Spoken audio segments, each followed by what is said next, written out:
Great. So, welcome back, everybody. This is episode 2 of Around the Fire, a podcast brought to you by Northeast Adventure Company, New England's premier overland guide service. Thank you for joining us. Join us as we talk about our past adventures and experiences, some plans for the future, and much more. And stay tuned as we explore the ever growing overlanding community and connect with us across social media on Facebook, Instagram, YouTube, and our website at Northeast Adventure Company. I'm Darren, and I'm joined tonight with me is Chris, AJ, Daryl, and Mason. Today on Around the Fire, we're going to talk a little bit about who NAC is, the company, the staff, our rigs, and we'll dive into a little bit of Q&A. But before I do that, I just want to give a shout out to Benjamin Senning, the Lone Ranger now who stepped away from NAC. If you guys don't know, he was the one of the owners and founders of NAC and the media marketing manager, I guess we could say. He's stepping away now to put some more time into his family, and we wish him and Sarah and their 2 kids the best. And we will no doubt continue to see him on some trails and some trips. So best of luck, Ben, and we'll see you around. I'll pass it off to Chris on this. Chris, you're muted. Bro, who left that guy? Sorry. Although Ben has left, he was an integral part of NAC, and I think we, have massive success because of a lot of what he's done for our company. So we're very appreciative of what he's done. I want to dive a little bit deeper into, where NAC came from, where we started, and kind of where we expect to go from here on out. 2018 is when we began the kind of quest to do NAC, be NAC. And it was a conversation between Ben and Mason when we were involved with I was involved with a different company at the time. And there was this kind of conversation about what do we want and where do we see all 3 of us kind of going from here when it came to kind of adventuring. And we were all kind of involved with a bunch of different things that we really like to do. Mason's really heavy into hiking and doing a lot with the Boy Scouts. Ben fly fishing. Obviously, his media is out of this world. So those are things that when we sat around and we're kind of like, hey, we're doing a lot of work right now. I was particularly with the other company. I really was wanting to get out and adventure and go different places. And I started talking to these guys about where they had gone. And Ben had gone to Canada several times. Mason's been, around quite a bit. And it's like, well, let's talk about getting even further. Let's kind of leave Maine a little bit here and see what else is out there. And so I had done a couple of trips with a couple of different companies, a couple on my own, and really just was like, hey, I think we can kind of make this work. So the 3 of us kind of sat down one day and said, let's try it. And I think we had some long conversations about what it was going to look like. And ultimately, I think it turned into 500 times the work that we thought it was going to be. But in the end, I think we all had a bunch of fun. We had the opportunity to meet a bunch of new people, bring on a bunch of new staff, and that has kind of allowed us to really kind of expand, grow quickly. Again, the media obviously is out of this world, so that helps tremendously. And we'll dive into that a little bit later, Todd. So like I said, at this point, it was kind of like, okay, we are seeing some great support from the community. We could tell that the community enjoyed what we were doing. January 1st, that first year was crazy exciting to sit and kind of watch how much support we received, and we're like, I think we can do this. So I think that was the biggest kind of hurdle was, can we actually make this work and also intertwine it with our regular jobs and our families.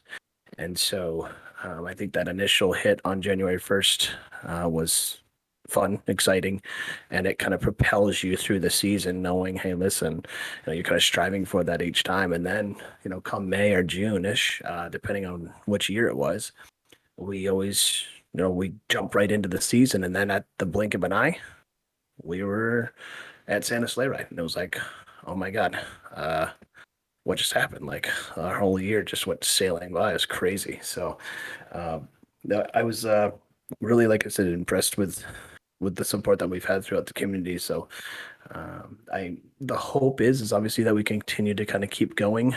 We want to go further places. We want to do some different trips. Kind of just start working into doing some more media and really trying to try to work with the staff that we have and use their strengths to our advantage. And I think right now, like I said, this year is going to be a lot of work, but I think it's going to be really fun to kind of see us all kind of blossom into, and really start to bring out the strengths of each individual. And then at that point, we'll be able to see what 2023 looks like. Because as of right, well, I don't know, a couple of days ago, we've already started talking about 2023 trips. So kind of amazing how that works. I think there's maybe just like a misconception of how much work actually goes into this stuff. So the fact that we're already talking about, 2023 kind of gives people an idea of how crazy this kind of is. So with that, I think the best thing to do is to try to get everybody involved as far as the staff and introduce each other, and kind of get everybody, hey, this is who we are, this is what we drive, and I think we'll probably start with AJ. Hi, I'm AJ. I'm the newest member of the NAC team. I came on as a guide last summer. I'm kind of in the middle of the season. It was one of those things, like, I've been doing a lot of the NAC trips since the beginning, since NAC started. So, and I was on so many trips anyway. It, I guess, became obvious to Chris, Ben, and Mason that I could be useful on the team. My technical background is I'm an electrical engineer. Doing submarine stuff for the Navy. Um, been working on cars and trucks my whole life, so my electrical and mechanical background to be an asset to the company and the community. I really want to give it back to anybody that I can help out with questions and advice, that kind of thing. Right now, most of the NAC trips that I was on, I did with the blue 1990 Chevy. It was in a few videos. The second Green Mountain Mission, Trip Safari, I think, and Cruise to the Clouds. It was in those YouTube videos. It was a pretty stock truck, 33s. I did a LS swap, just a newer engine and transmission. I had a rooftop tent on it most of its life. I built a swing out rear bumper and stuff for it. And that was kind of the workhorse for a long time. My wife has a 2016 4Runner, just pretty basic SR5, crazy. That's got an OME lift, and the rooftop tent lives on that most of the season. I've been working on the black truck, which is a 91 Chevy. It's sitting on 1-ton axles and 37s right now, with an LS swap, 480 transmission. I gotta get that finished up as soon as I can. The newest rig is a 96 4Runner that I'm building up. OME lift, 33s, ARB bumper, river freight winch, nothing special. All the radios, and building out a platform in the back of it, and I gotta build a bumper this winter. So that's the newest rig. How many CVs have you put into it so far? It's on its second set of CVs. I broke 2 on Turkey Trek, one Saturday, one Sunday. That was fun. Don't recommend that at all. Don't do that.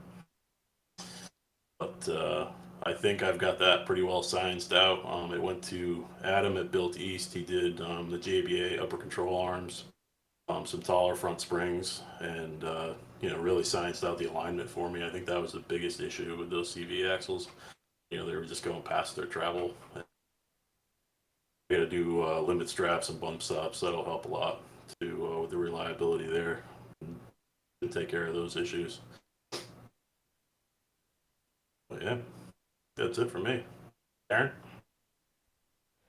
So I touched on it a little bit last time on my how I came to be one of the NAC staff guys.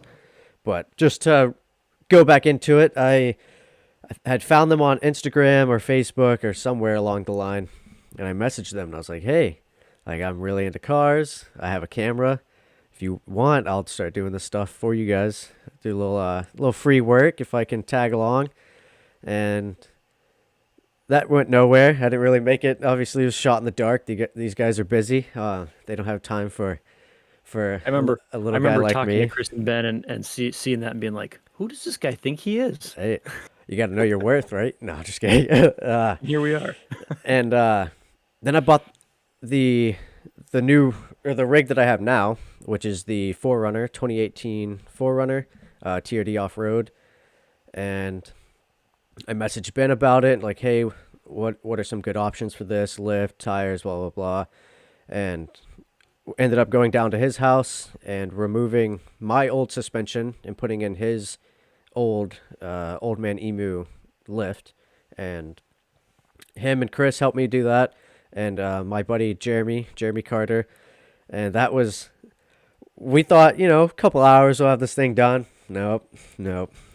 I apparently don't know my left from my right because I was cranking on bolts and stuff the wrong way and just having a grand old time trying to get that thing done.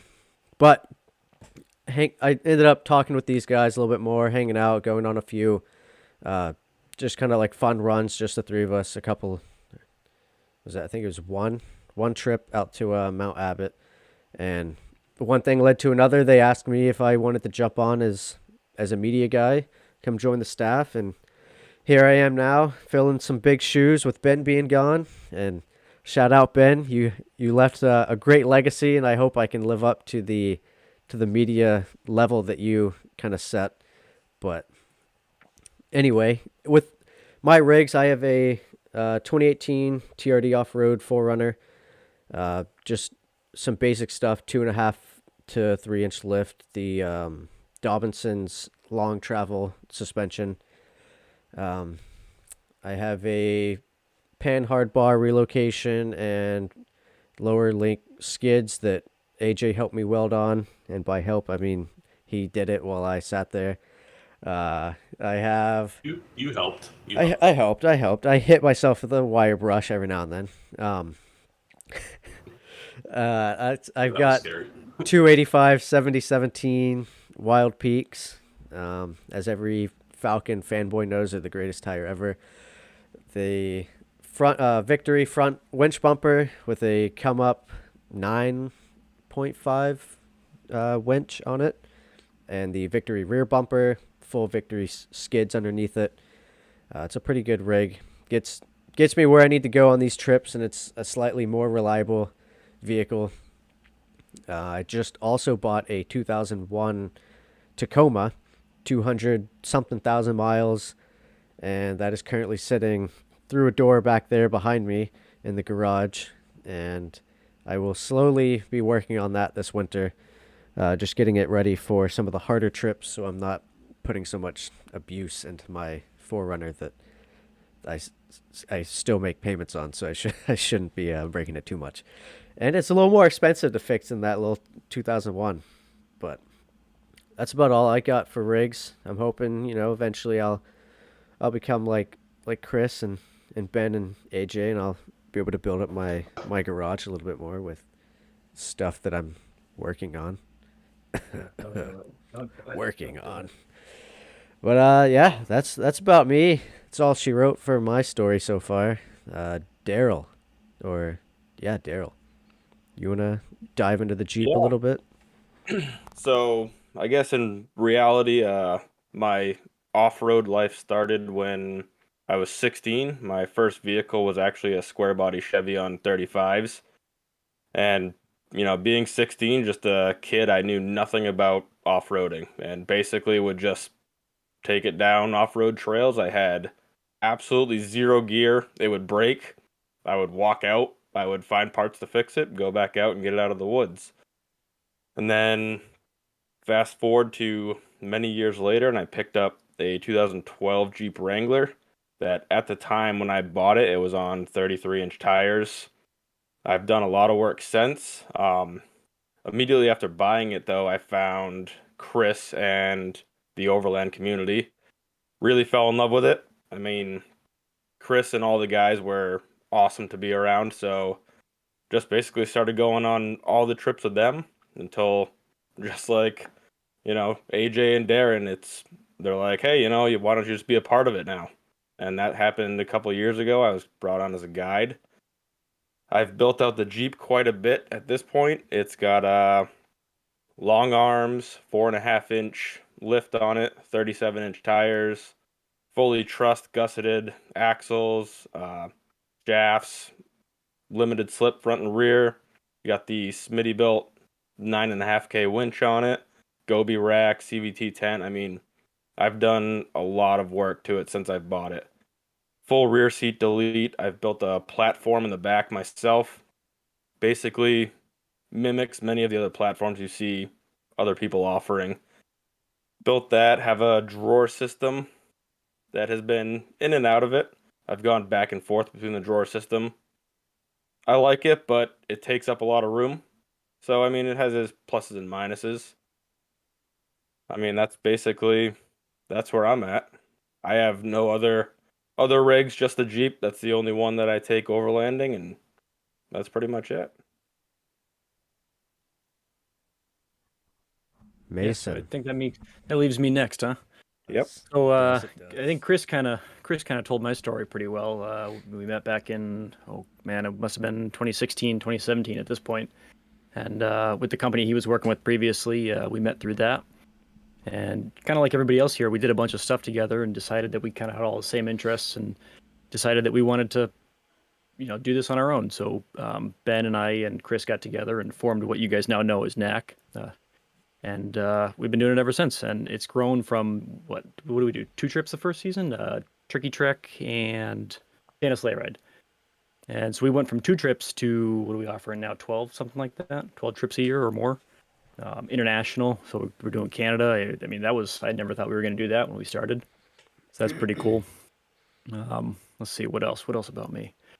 I've been doing Boy Scout stuff for, I don't know, a lot of years since I've been, 11, 12, something like that. So I've been outdoors my whole life. And then this was kind of tying in 2 things that I really like with the motorsports and the off-roading, the camping. It's just a nice meld of everything. So we took that, and Chris, Ben, and I started NAC, and now we're doing this. I got a 2007 FJ, and it's pretty much cookie cutter. What everyone else does. It's got the same 2.5, 3-inch lift. It's got the 33s. We like to blow out tires. I just went through that recently. And then I just recently picked up let's see, what is it? Is a 1950s or 60s M416 trailer that I completely had to rebuild from scratch because I bought it not realizing quite how rusty it was.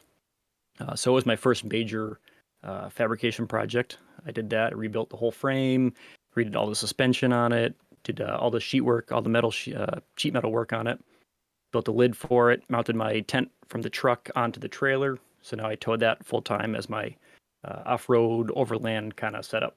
And it just did all of Canada. We did, 2,000 miles, something like that. And it did great, and I love it, and I will never go back to not having a trailer. But yeah, that's me, and I think Chris is the only one left here. Yeah, I think so. The big guns. Jeez, Here we go. yeah. The man with Hang 1,000 buddy. rigs. Oh my gosh.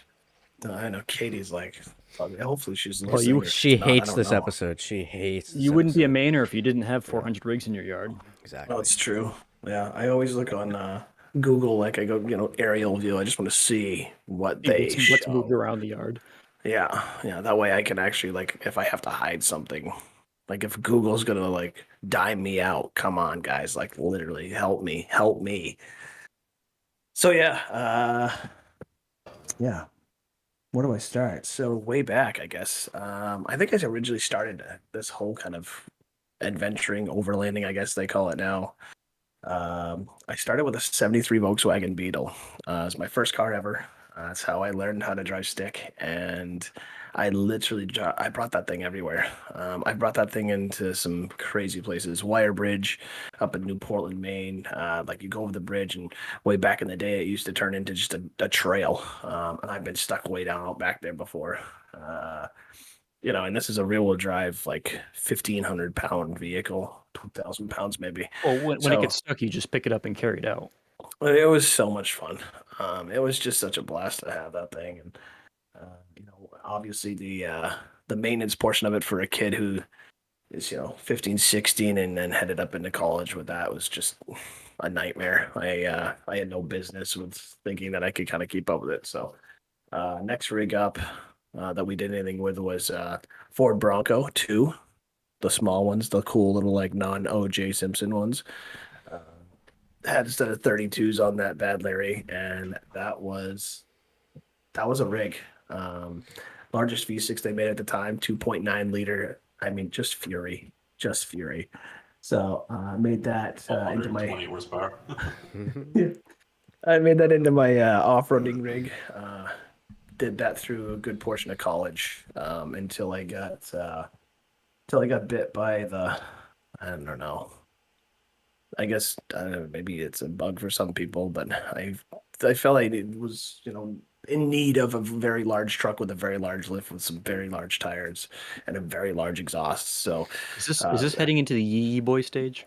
oh, it went directly there. It didn't even stop. Like didn't collect 200, and that did a fair amount of wheeling beach, a lot of beaches, a lot of land that had electrical wires on it, which in some portions of Vermont that's legal. So I'll leave it at that.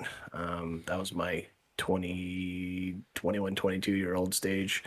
I think I still had that until I was about 24, 25. Anyways, transitioned to a Jeep Wrangler at that point, and I kind of understood like, hey, you need to take it down a couple notches. Like you're an adult, or I was trying to be. So that ended up when I sold that. That ended up with 35s on it after it was all said and done.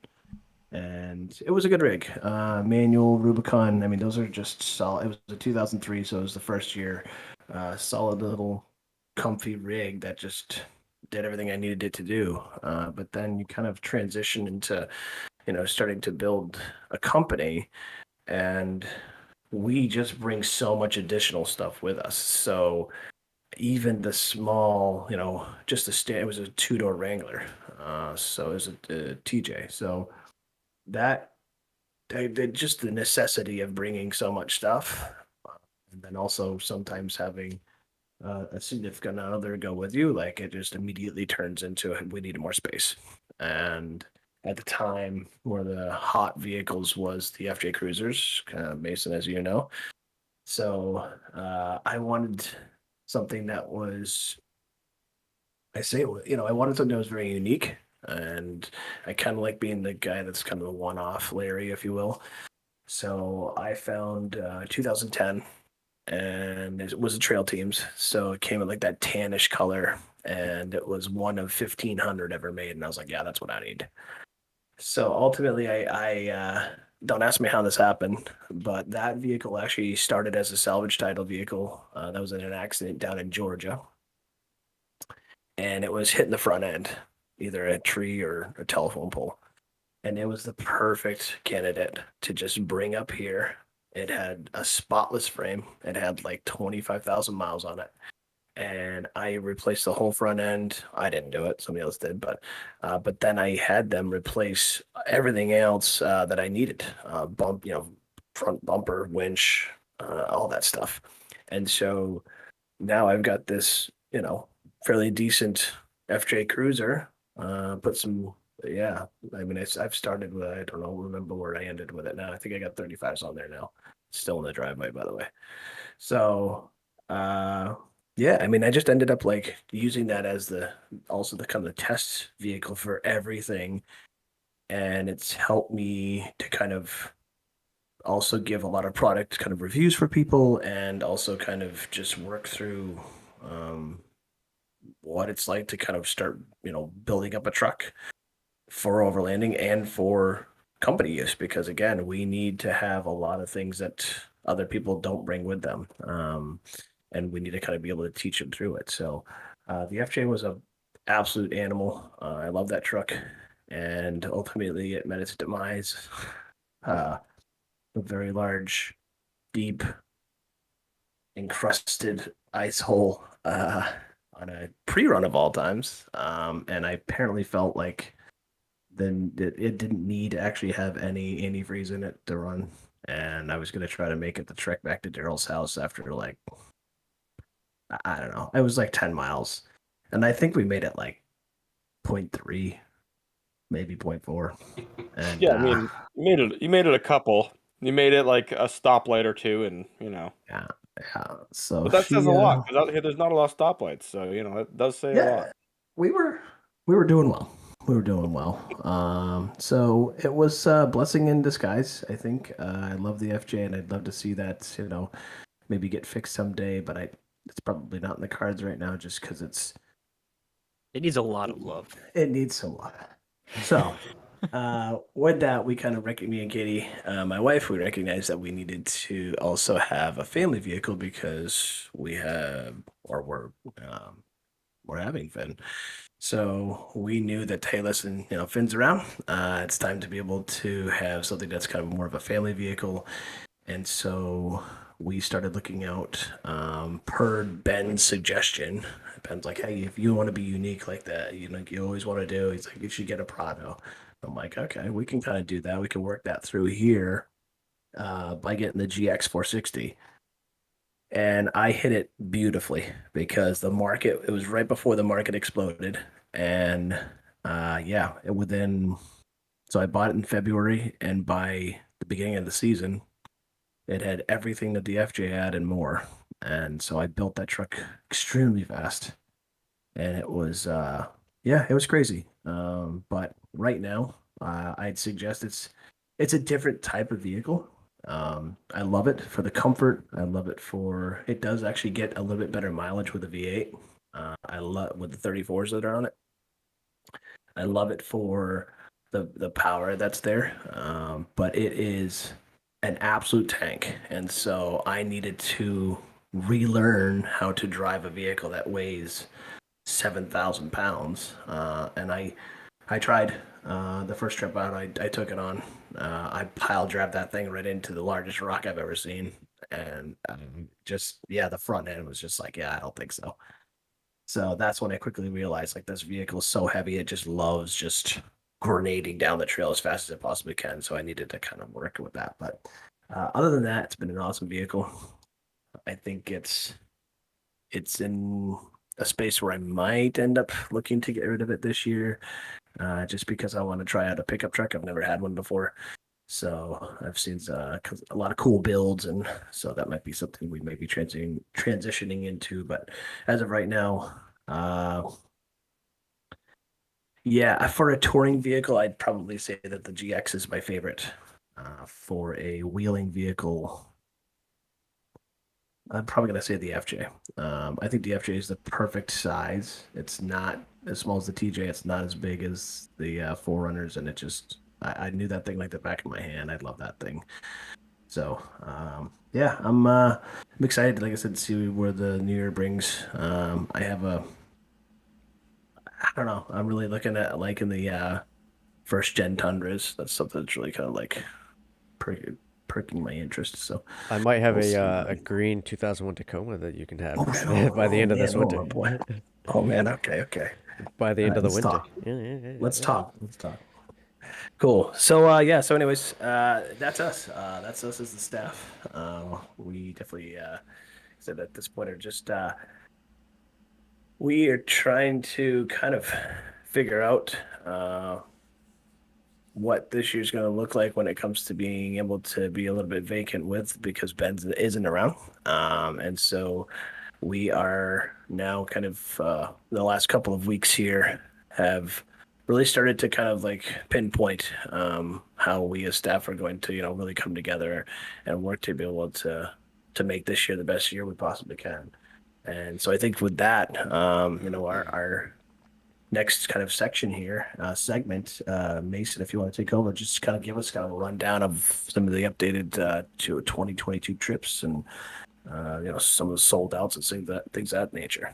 Yeah, so it was so incredible January 1st when in 2 hours we had mostly sold 45 out. We were seconds, one of the Yeah. trips. It was crazy. It was absolutely nuts. And seeing all the tickets rolling and stuff, and how many of you guys are still interested in doing what we do, it was really it was humbling, and it was great. So we're super pumped about that. But let's see my notes here. We only have 4 trips that haven't sold out, and most of them are getting close to being sold out, the ones that aren't completely yet.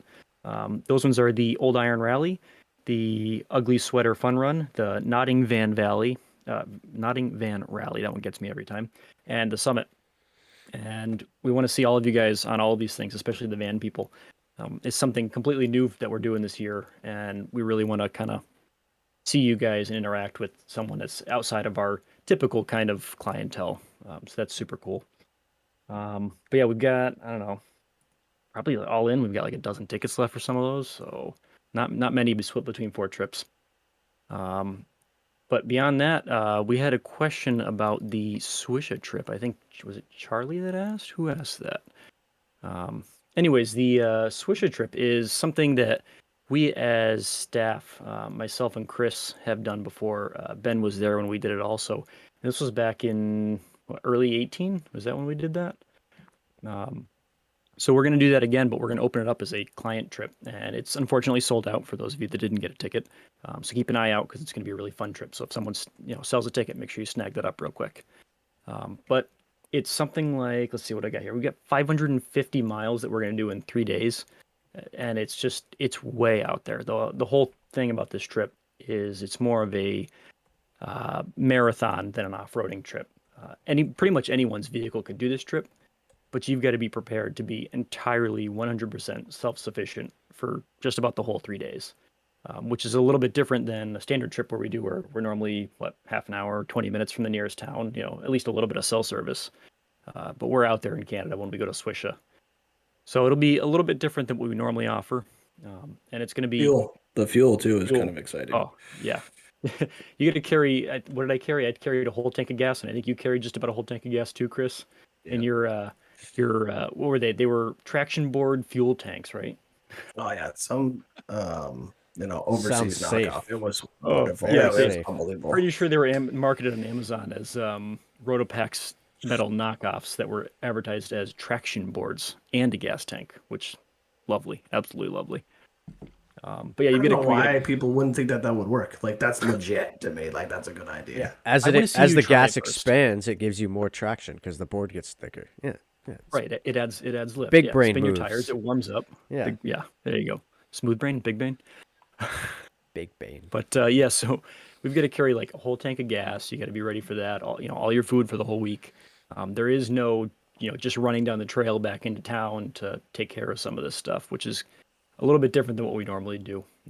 So for those of you that are listening that are on that trip, pay attention because we're going to check a lot of things that are on that required equipment list. So we're really we're hitting that hard this year too. But yeah, so we got about 550 miles we're going to do in 3 days of 3 days of trail traveling with a travel day on either end because it's about 4 to 5 hours up into Canada just from the border even. And it's just, I can't wait. I have so many fond memories of doing that trip, and it's just awesome. I can't wait. Yeah. I'm absolutely pumped. Charlie wants hopefully have a little bit better weather. It seems like every NAC trip that we do it wants to pour, but if it's not raining, it's not worth going. You gotta have a little. We had the absolute worst rainstorm that I can ever remember on a trip, and all of us. It was 4:00 in the morning. The sun hadn't even thought about coming up yet, and we see the thunderstorm out in the distance. We're like, oh man, we got to start packing up like right now. So myself and Ben and Chris and the 2 other guys that were with us, we're all like packing up and scrambling. And 4 out of the 5 of us get into our trucks. And Chris gets almost all the way there, but still has his awning room out. It's the only thing he's got to pack up. And it's just the sky opens up like it's Noah's Ark kind of downpour. And he just sits down in his awning room, and we're sitting in our trucks, and he's just like, "Well, I guess this is how I go." Yeah. Yeah, it was wild. That Could have was been also Could have been the weekend that you had no window in your truck. The Yeah, FJ had, the window was not going up. So Yeah. I had I had two options. One was all the way up, or one was all the way down, and I just left it all the way down. And well, it wouldn't Bad go up move. for you. Oh, gotcha. yeah, He tried to get it working prior to the trip, and then it went down, and well, that was it. yeah. Once she was down, she was down. So I think Yeah. I think we worked on trying to figure that out early in the early stages of Swisha, but I'm pretty sure we I got a think we- picture of you floating around somewhere with a towel draped over the door, Yeah, I was gonna cruising say. through the rainstorm. at some point it just turned into just me layering a towel down, and it was just like, this is my life right now. Yeah. And it was deep. I mean, I had a good time. I mean, Every time I looked into your truck, you were either covered in dust because you had the window open, or you were covered in mud because you were covered in dust and it had started to rain. right. Yeah. Right. And we also had the tree incident, which was amazing, Oh. where I fired a pine tree, the top of a pine tree that had fallen over it, like literally right. It was, mean, just- this had to have been like a 50-foot pine tree, right? So it was probably 6 inches around, and Chris just goes, "I'm just gonna drive through it to break it out of the way for us." And he went through it, and it immediately snaps through the open window and breaks off in the truck as he's driving. And now he's got 8 foot of tree sticking out of his door as he's driving along. Souvenirs. In my lap, there's pine needles, dude. There's pine needles still in there. They were there. Yeah. I was like, wow. Such We great memories. stopped the convoy. I was like, awesome. listen, somebody has to come back here and take a picture of this, because if I like even try to bring this tree out of here by myself, no one's gonna believe me, because this is amazing. I'll dig up some pictures from our first trip, and I'll drop them in the general chat for you guys to peruse and laugh at. Well, everybody's talking about, like, making sure that they clear the trail. You know what I mean? The chainsaw. I mean, the chainsaw could have worked, but I literally just used my window and snapped that bad Larry off, and we trail's It open. worked. It Trail's worked. open. You're welcome. That was probably like our 8th hour on the trail for the day, though. So when you get to like your 8th hour, you're like, I don't even want to try the chainsaw anymore. Yeah, delirious. Yeah. We were delirious. But yeah, no, I have such fond memories of that trip, and that was pretty much literally the beginning of NAC. That's kind of where we decided that, hey, we're gonna do this. So everybody that's on the trip this year with us gets to kind of experience what we experienced doing this for the first time. So that'll be a lot of fun.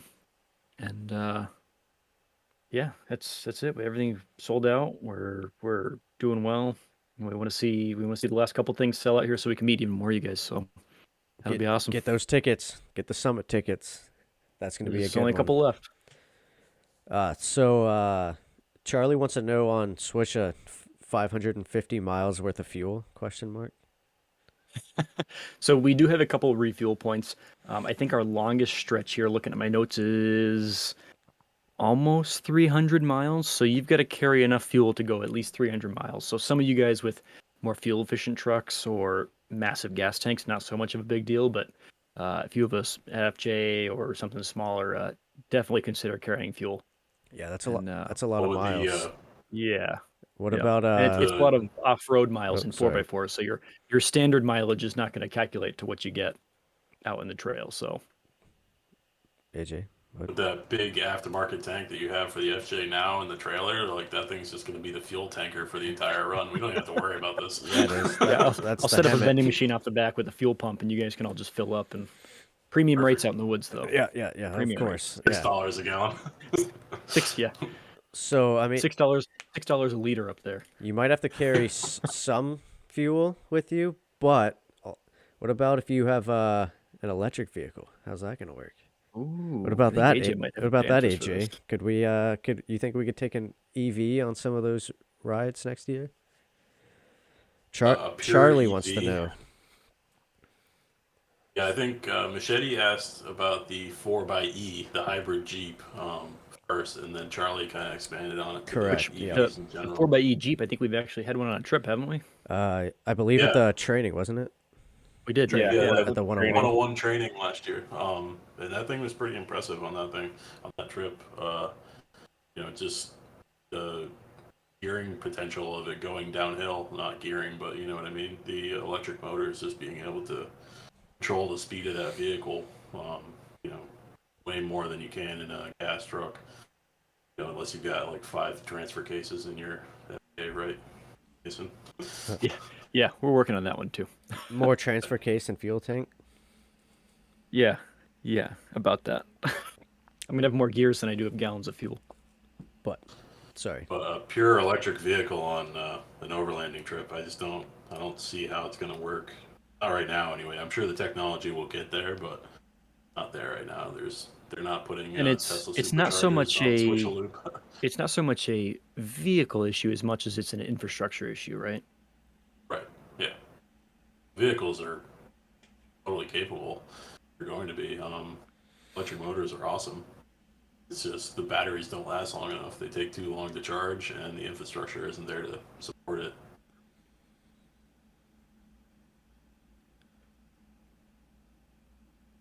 We'll get there. Maybe eventually I'll trade in the 4Runner for one of those Hummer EVs if it gets good enough.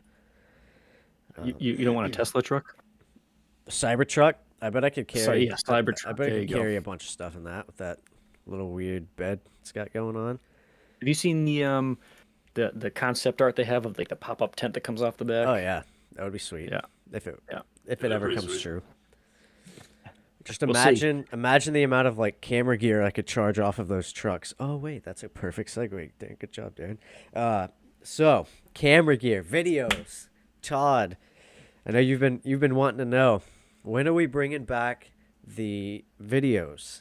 Well, you'll be happy to know this year, hopefully. Just kidding. This year. So we're hoping to be able to dive in a little bit more into some of the videos. Like we had seen in the past, some of the trip videos, but also kind of expanding that into more staff-focused videos, gear reviews, rig walkarounds, staff trips. We'll gather all the staff and we'll go hit the woods on our own, and we'll document our great adventures. Maybe some of the pre-running, give you guys a little bit of a taste of what to expect on those trips prior to. But all around, just more video content. Try to pump out some vlogs. The podcast. If everything goes the way that we're looking for it to go, this most likely will be the last live podcast. Scratch that. The podcast won't be regularly live. We may have live episodes here and there. Say maybe during a summit or something, we throw out some live coverage of it. But the podcast will also be going towards a recorded platform. That way we can give you guys a little bit more with the content. We can kind of create more of an experience with the podcast and the topics that we're going to be getting into. But if you're looking forward to the live ones, I wouldn't say they're all going to be kind of pushed to the side.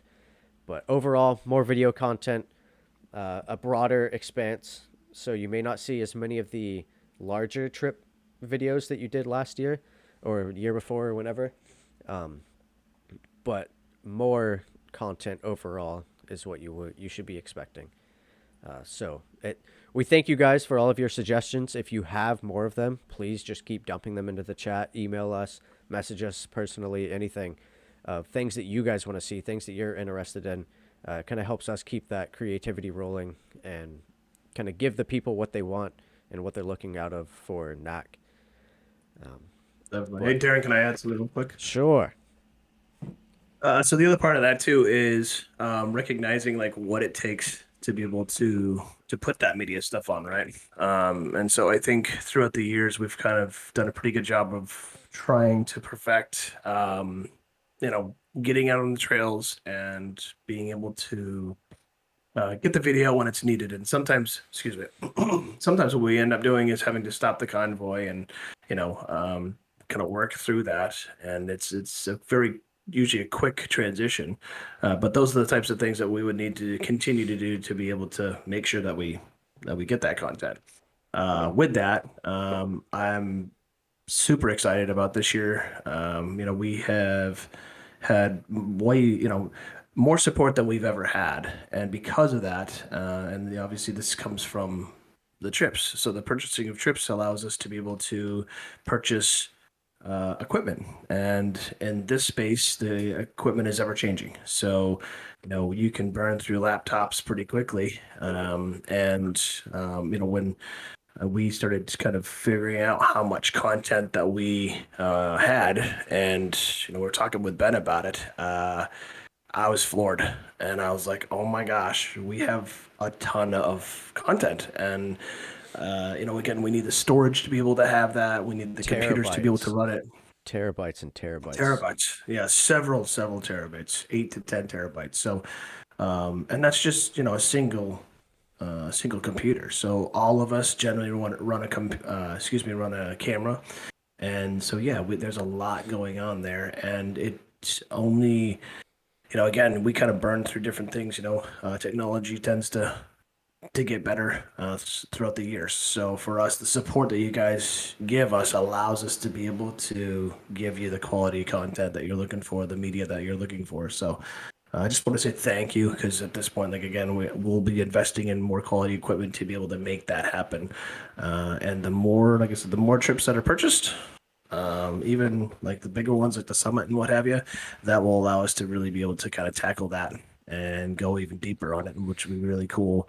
And we can also be able to have a section, if you will, during the summit of some training for being able to get people to, hey, if you want to be able to do, photography, videography, things of that nature, we can interject that into some of the trainings during the daytime too. So, but again, I just wanted to reiterate, that's where this all comes from, and we definitely appreciate you guys' support on that. So We just got a summit ticket sold.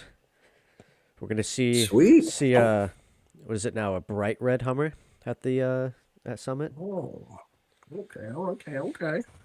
There's one of those trails that if they take them, good luck, bud. Well, They're gonna be they're gonna be the trail breaker. They're gonna be the ones that make the trails for us, right? Yeah. Yeah. That's a good idea. So Tread lightly. oh yeah. We always tread lightly. But one of the things that I'm looking forward to, just for me, because it's a fun topic to talk about, is gear. To do some of those gear reviews, camp setups, break open one of our rigs and just run it down of this is what I use. This is my fancy GSI stove and my little cinnamon roll oven. Mason.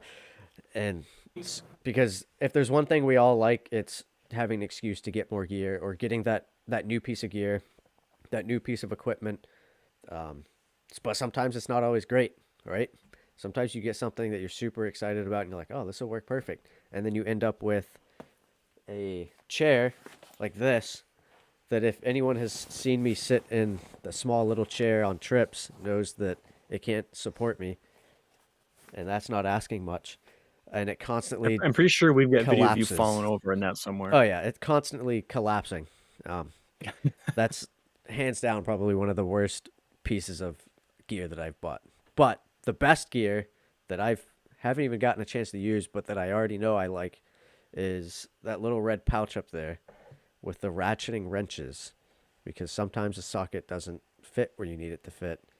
And I hate doing this over and over for those little strut mount nuts that you can't get to, that you can just do the little half turns.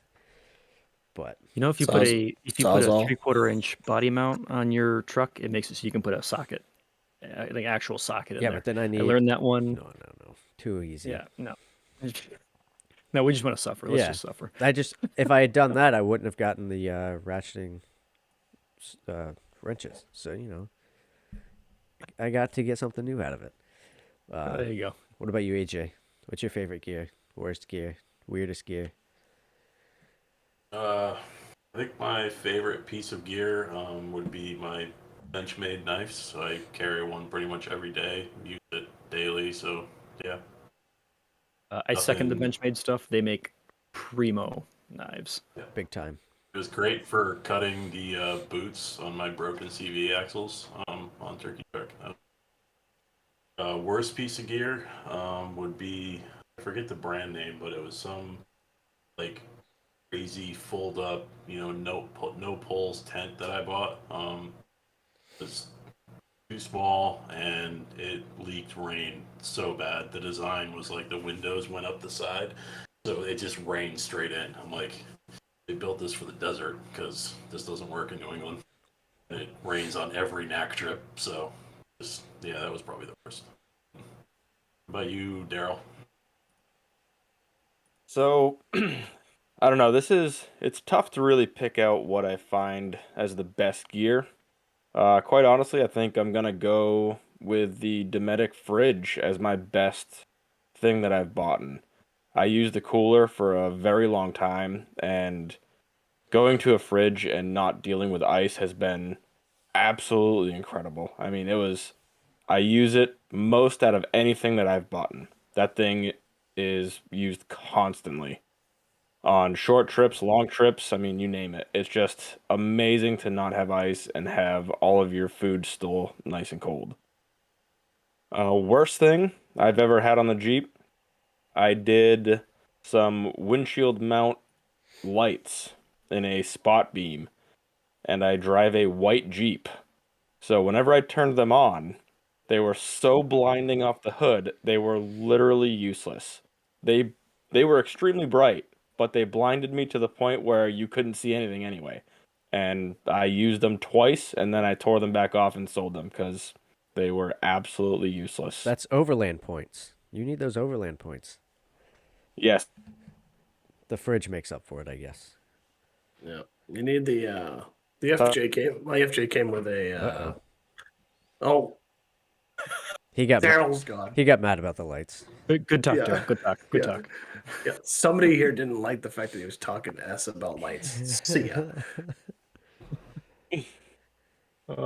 Okay. So I've got my worst item here, and I think Discord might blur it on us, which is good because I don't want to throw anybody MSR under the bus. These little red ISOPro containers that everybody uses for all their stoves, and I figured out that they don't work under like 50 degrees, just like a butane lighter. So when you're trying to warm up that nice warm ramen, good luck.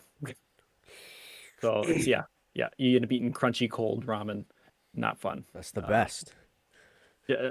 You get a weird sense of the best.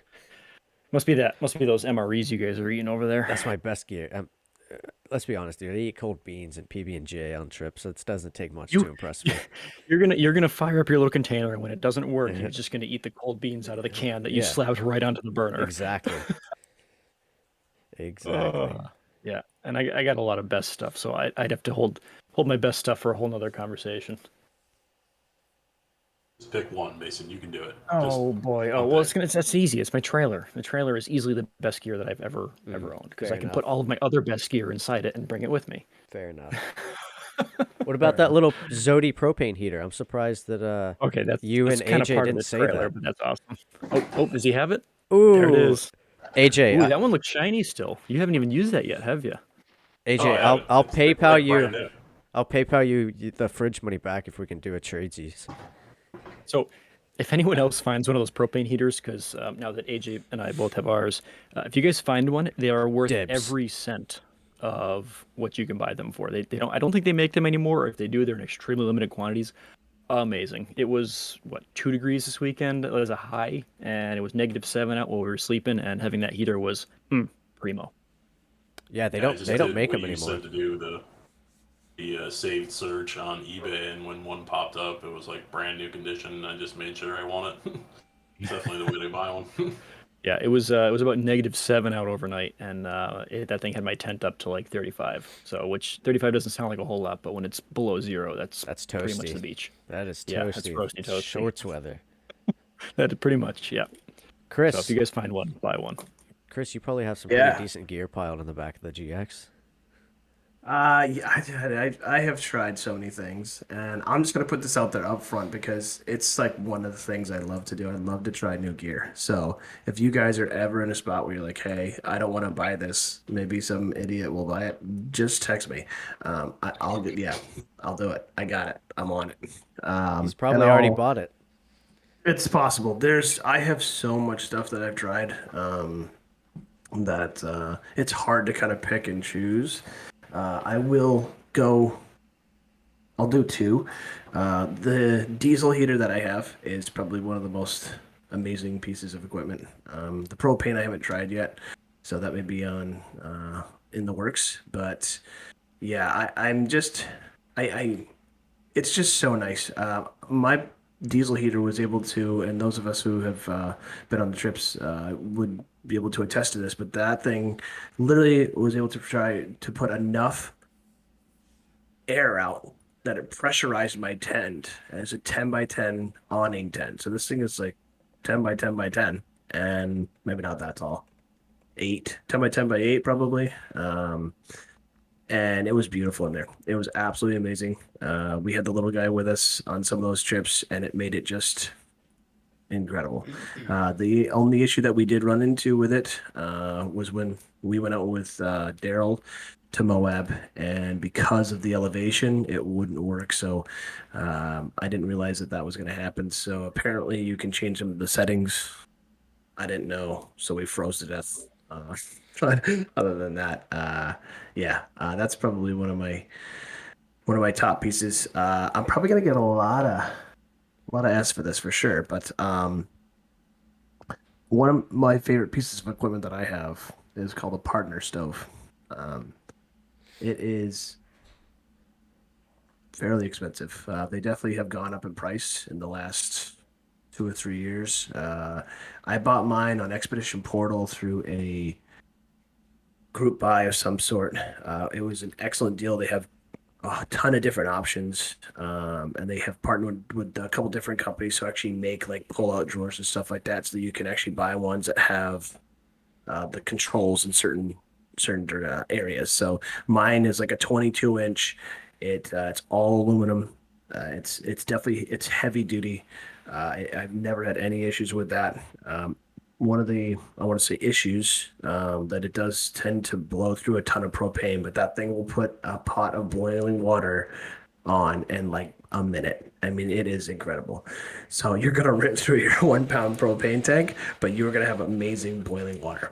So that's probably my favorite piece of equipment thus far, and probably because I spent so much on it. So it's probably like that's gonna, yeah, it hurt my wallet. It hurt a little bit more. Yeah, I was like, okay, I can't believe I just did that. But great stuff, absolutely amazing. I run the Colemans. The $40 jobbies, but it's just this thing is just bulletproof. So I'm a huge fan. So if you ever have an opportunity to pick one up used or something, or even on a deal, I'd suggest it. Worst piece of equipment thus far. What all the awnings that you've been, destroying or I'm not destroying awnings. Like people back into my stuff, and then like I go and open it up, and all of a sudden I'm like, "What's wrong with this leg? There is no leg." And then the awning's like smiling at me. It's not taut. I'm like, "What happened here? What exactly happened here?" And then we're in Canada. We're 1,000 miles away from home. I'm like, this is all working out really well, guys. Like this is amazing. That wing awning that I have, really awesome. 270-degree.